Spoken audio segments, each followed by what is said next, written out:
So for today, our our topic is the proper balance in volunteering.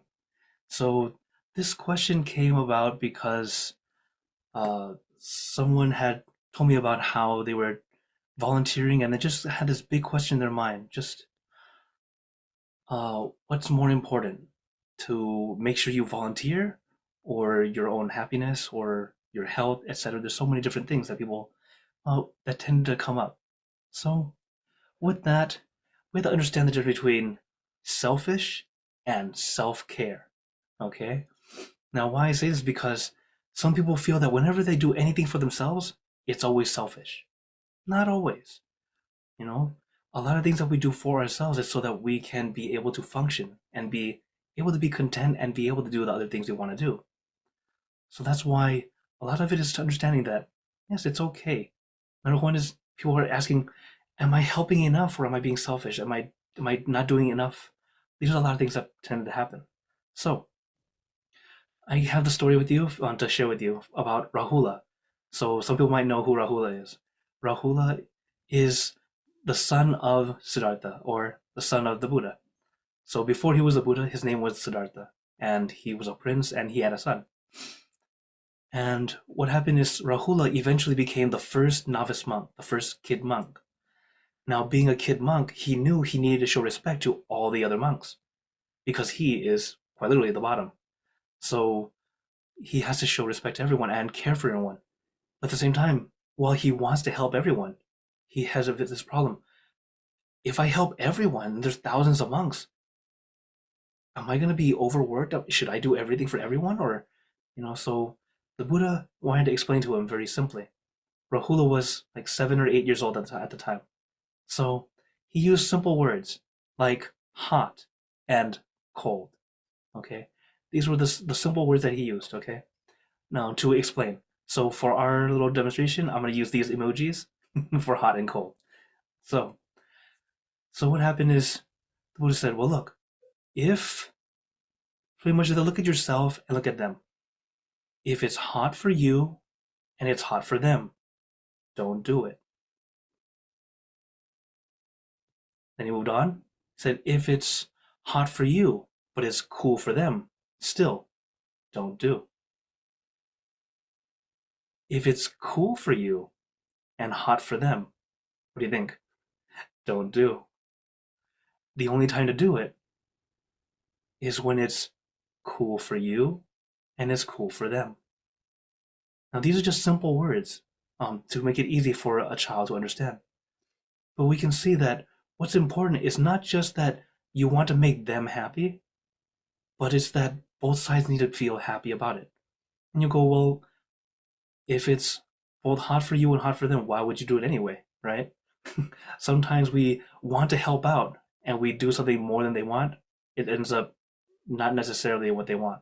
That's why, for example, the third one, it's cool for you, but it's hot for them. You might have good intentions wanting to help, but it's something they didn't want you to help with. For example, you may have done it well in what you thought was well, and it ended up not being what they needed. And then now they had to move that away or get rid of it. So that's why it's always good to find that balance. And how we find it is with practice.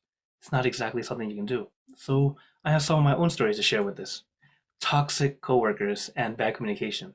So what happened is I had to deal with some, coworkers who were not very artful in their speech. So they weren't in a way of sharing what they wanted. They weren't communicating in a way that was really nice. So what I had to do was practice how to deal with it was, or one thing they would do is they would order instead of ask. It's if you're the boss and you're telling someone you're ordering someone, okay, I can kind of get it, but still you can ask instead, right? And they would even put down rather than encourage. This is pretty much the kind of wording that comes from toxic coworkers or toxic people in general. So uh, we have to understand, or before that, what that what I had to deal with, or how I did it, was I learned how to kind of show them that it was not okay. Press the wrong button. Um, what I ended up doing was I would pretty much let them know that I was not okay with it. And how do you do it as a monk? I just don't do. So they're saying, "Hey, you do this, do that." I'm like, I'm sorry, I'm not available to help you at this time." Uh, and sometimes just because I'm kind of, well, maybe just the American in me, I just sat down, picked up my phone, and started something doing that. Well, obviously, I had nothing else I had to do. So in some cases, it's a way of kind of like, man, go, what's going on here? But then it was an extra shock to them when they saw I helped someone who I normally had a lot of arguments with. It was always an argument for the betterment of the temple. Okay, so not like we're like mad at each other or something like that. But in this case, the person asked, "Hey, Long P, can you help me carry this for me? It's a little heavy." Absolutely. And I'm just carrying this big heavy thing because I'm much stronger than that person was, so I can carry that thing just fine. Everyone else looking at going, "What? Why is he helping that person? They're always fighting." Because they asked. I'm always happy to help, but it's how you speak. If you're going to speak very pushing and not endearing, it's a very bad habit to have, especially if you're in the temple. You're trying to share a peace with people, but you're not sharing peace with the people with you. So this is something to understand, even in a work environment and even a temple. Sometimes there's toxicity, and sometimes they don't even realize it. It happens. So that's why it's important to be mindful so you can check yourself. That's one thing that I continue to practice and check because I'm not perfect either. So when we are dealing with people like this, there's something that our master shows as the levels of association, as in how much do you get close to. So as you can see, the first one is like just meeting up with, you just kind of seeing each other around.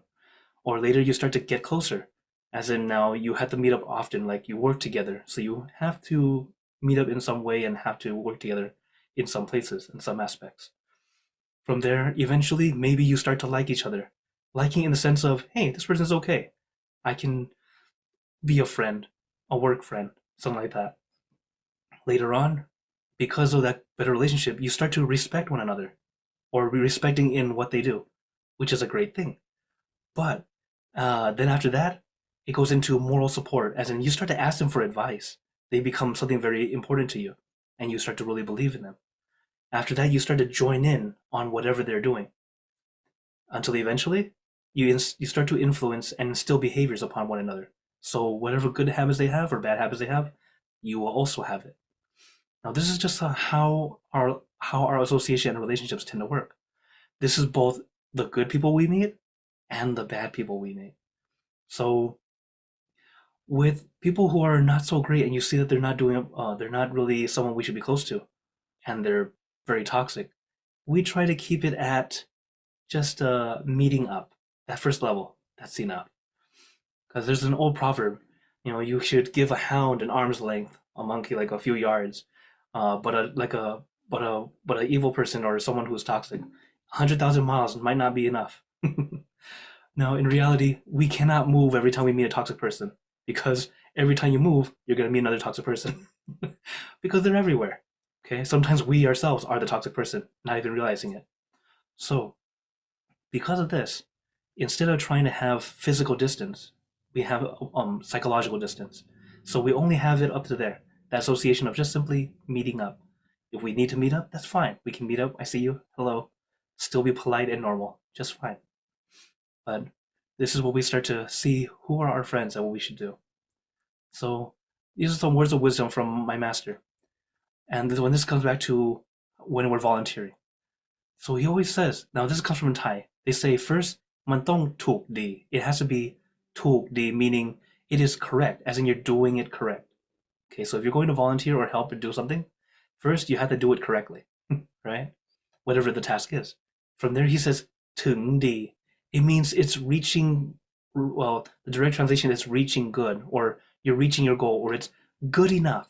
It's at the point of, this is how much you need to do to make it well, okay, to make it do well. The next thing he says is, "Pa di." Pa di means enough or good enough. In other words, not too much. So one example that one of our masters explained was like, let's say you're cleaning a shirt, or you're washing a shirt. And if you're washing hand washing a shirt, if you just toss it in there and not scrub it anyway, it's not quite clean yet. You're not quite doing it right. Later you learn, oh yeah, you have to scrub the neck area because that's usually where a lot of sweat gets to, so it tends to be the dirtiest spot. Oh, okay, so we clean that spot first. Now it's clean. Good. It is now tukdi. And then now that it's clean, it's tungdi. But suppose you keep on scrubbing thinking, oh, I'm going to do it more and more and more. Suppose you only have to do it 15, 20 times scrubbing, but this time you do it 100 times. Suddenly the cloth is now ruined. It's almost it's like it's starting to really fall apart. Now it's not potty. It's not enough. I mean, it's beyond enough. It's too much. So whenever we're helping, we have to find that balance of where it's right and it's okay for us. First off, like the hot and cold, it's the right balance for you. You are happy to do it. They are happy to receive. From there, then we have to make sure that we do it just enough where it's just right. Okay.